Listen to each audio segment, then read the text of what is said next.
You see my previous video titled Strategies for Grammar. You know that the main driver of improving your score in the grammar section is figuring out whether you're in the learning or the practice stage of the SAT, and then figuring out which specific questions are in there and then doing the right things to counter that, right? So if you want to know how to improve it on an entire level, watch that video. But if you're short on time, right, you're taking November SAT, you need to know the specific skills in order to improve on those types of questions that show up the most often. And here's a way to actually learn and practice those skills. And I've picked the skills that specifically require the least amount of learning and things that once you just know, you can instantly apply and get them right. Memorize these strategies. Make sure you practice them at least a little bit. You know how you have like at least a couple weeks to do that. And then your skills are going to instantly go up, and so is your accuracy. So hi, I'm Karthik. These are 5 hacks to get a high SAT English score. All right. So the first idea is transition skills, right? The idea is that when you're transitioning to skills, you're going to get questions more accurately, right? If you get questions wrong often, like the ones where you get like more than 50% of the time incorrect, you're using your ear, right? And the idea is that you're not actually knowing the skill. You're just sounding it out and trying to figure out if it sounds correct or not. And that's never going to work for written English, right? So the skill needed for that question, you need to actually learn it, right? And go in, as soon as you learn it, go into practice. And you can ultimately only do this for 1 or 2 skills because your time is so short. The only difference now, and the difference between that previous video, which I also referenced, is that you don't have that much time, right? You should make an exception for the questions that you have high accuracy on. So let's say you have high accuracy on a type of question, but you use your ear, right? You get it right almost 80% of the time, but you use your ear. The idea is you don't have time to change. Continue to do your method unless you're taking the exam again 1 to 2 months after, right? You're taking the December SAT, let's say, or maybe you even have the possibility of taking the March SAT, right? And I would actually still focus on going with ear and then learning the skill after the SAT and start applying that, because then you'll have enough time to get it right 100% of the time. Okay. Relevance and purpose. And this is like 4 to 8 questions generally on the SAT. These questions ask you if sentence additions are correct and why or why not, right? Or can the author like remove it, and is it relevant to the main idea of the passage, right? And it should actually feel very obvious if a sentence is relevant. You're almost going to know instantly if the sentence is relevant or not. And if you don't, you just need more practice with the type of question. So practice that example a bunch. Go on Khan Academy and practice their examples. That's going to help you a lot, right? There's a very small amount of exceptions where it's not extremely obvious, where you do have to look at the answer choices, but I'm not going to cover those because that's like less than 1% of the problem. And if you have the general skill of understanding relevance and purpose, you're going to be able to get those right regardless. So build up that skill first with this method. What you want to do is not look at the answer choices. When you read that sentence, you should be able to instantly know whether it's like yes or no, right? The answer choices are laid out where like A and B will be like yes and yes for different reasons, and C and D will be no and no for also different reasons, right? All the reasons will be different. And the main idea why you don't want to look at the answer choices is because what's going to happen is you're going to read those specific answer choices and you're going to get convinced of the wrong reason. What's going to happen is you're going to read the answer choice and you're going to be like, huh, that actually sounds like it could be correct. It could be right, when it's actually just like convincing you, right? Because each one of them has a little bit of truth in them, but they have something that makes them wrong, and reading them is just going to throw you off. You need to be able to make that judgment just from looking at the sentence and then figuring out why it makes sense. So then you need to figure out the justifying reason, right? Once you've figured out yes or no, and if neither of those reasons make sense, you probably picked the wrong yes or no, right? You probably made a mistake with that portion, which you can get better at as you just keep doing it, right? And you're going to get better at the instantly yes and no practicing, right? Just by doing the problems. But the main idea for actually figuring out just if it's like correct just from the first read is, read the general, like understand the general main idea of the whole passage, right? What is the main idea of the whole passage and what is the tone of the passage? And on top of that, read a little bit before and after and see, is that relevant to this phrase? Does this phrase actually make sense and relevance to both of those, right? And that should be your main driver. And that actually gets into this idea of transitions, right? Which is 4 to 7 questions on the grammar SAT. Generally, like it's a similar concept, right? Where the transition sentence is related to the nearby phrases or the main idea, right? So the transition sentence has to reference like something in the nearby phrases, right? The explicit difference, right? And with the previous slide, it talked about the idea of figuring out if it's correct or not because of nearby phrases. But what it doesn't include that transitions do is key ideas and terms, right? Transitions include key ideas and terms that are referenced in the transition phrase itself, right? So when they ask you if like which transition phrase is correct, the correct one is going to reference things like before the passage and after the passage accurately, or it's going to like instead of referencing specific key terms, it's going to reference like the same general idea or concept and then smoothly go from one to the other idea. That's the whole point of a transition phrase. It smoothly transitions, right? So it needs to reference parts of both of the phrases before and after,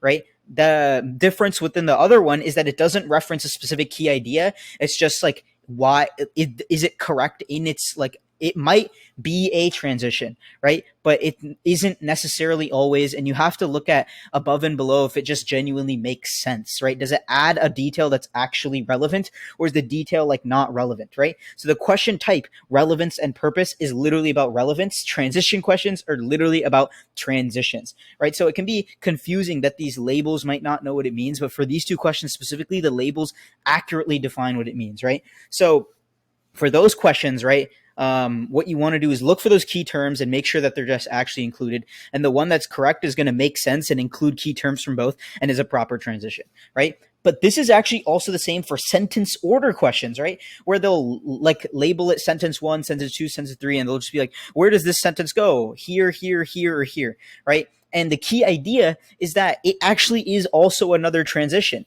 It's actually also referencing that idea where what they want you to do is figure out where exactly does that lie? Like where exactly does the sentence lie, and how you figure that out is from key terms, right?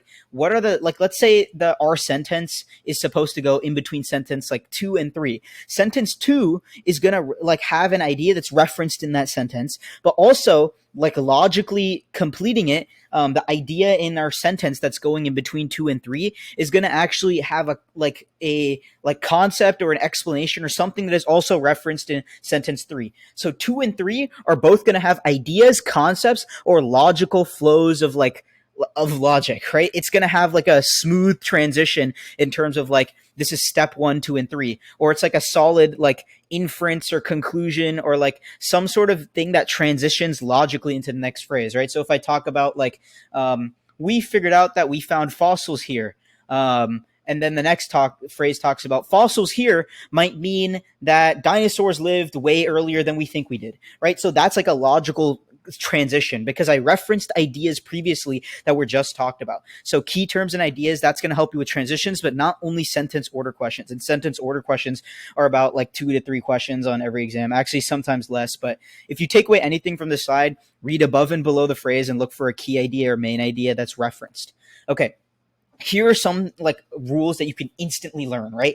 Some grammar concepts that if you just like listen to me talk right now, you can just instantly learn it, or just go online and try to figure out what it is. You can just instantly figure it out and get these questions right. Okay. Pronoun reference. The only reason why pronoun references is wrong, right? So if it refers to the wrong pronoun, that's the only reason. Like the idea is that it has to make sense that the noun is being referred to, right? So if I say like, two names, right? If I say like Bob and Joe go to the store, he buys this, right?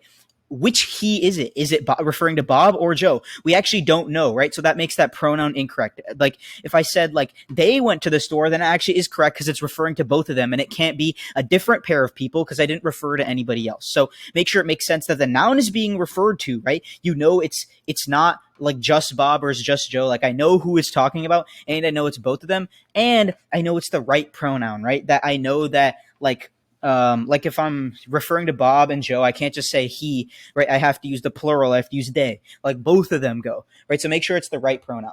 Subject verb agreement. It's similar to this idea, but we like actually just like speaking English, just in our heads, ingrained, know the correct like conjugation, right? If you've ever taken another language in high school, you know that learning the conjugations can actually be hard because the tenses change with every time. Like if you use like the I, you, he, him, her, like if you use we, us, like it all changes, right? But we in English, we just, if you speak the language, you know what the word is, right? So the main issue is not like figuring out like, oh, is this the right verb? We just need to figure out what is the subject, right? So if we can figure out in our sentence, right? Because our sentence might be long, it might be like 3 lines long. If we can figure out what is the actual thing that is doing the action, right? What is the subject that the verb is like doing, right? So or like the subject is doing the verb, right? So what actual action, which is the verb in question, is the subject like doing, right? So if we can figure out what actual thing the action is like occurring with, then we figure out the correct subject, right? And as soon as we know the subject, if we just put those two words together, um like they run, they ran, right? And then you need to make sure it's in the right tense with all the other verbs in the sentence, right? So just make sure that it all is in the same tense and you know the subject that it's referring to. You're going to be able to figure out what the verb is very quickly. Okay, redundancy.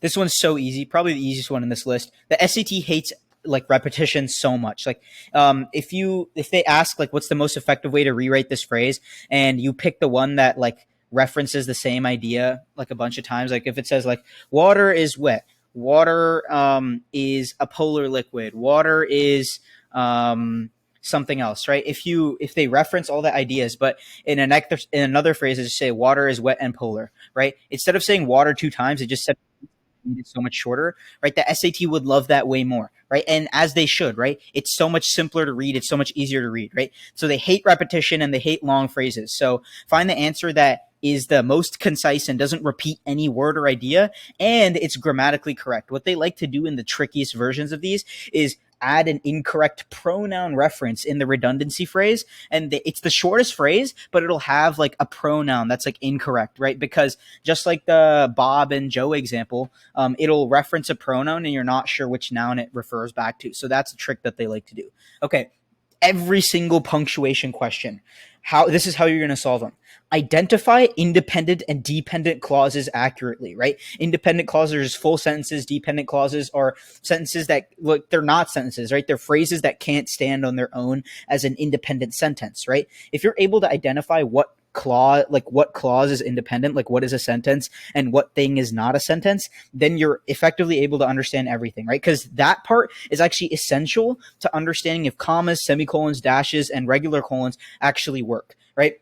So what you're going to do is figure out how to learn or how to separate from independent and dependent clauses, right? What they are. And if I just highlighted a phrase, can you tell me if that's independent or dependent? You should be able to do that for any sentence ever, right? And then just learn all the functions, right? What's the purpose of commas? What's the purpose of semicolons? What's the purpose of dashes and colons? What are those purposes? If you just look up what are all the purposes of blank, you could just find a list on Google, just memorize that list, right? And then just apply it in practice. Apply the independent and dependent clause selection, and then figuring out if any of those punctuation marks are correct, right? If you understand all those aspects, you're never going to get 5 to 9 questions wrong in the exam that test all of these concepts, right? If you guys are interested in SAT prep, I have a link in the description below. You should sign up because I only have a limited amount of spots that I can take, and as soon as they're closed, I can't accept any more students.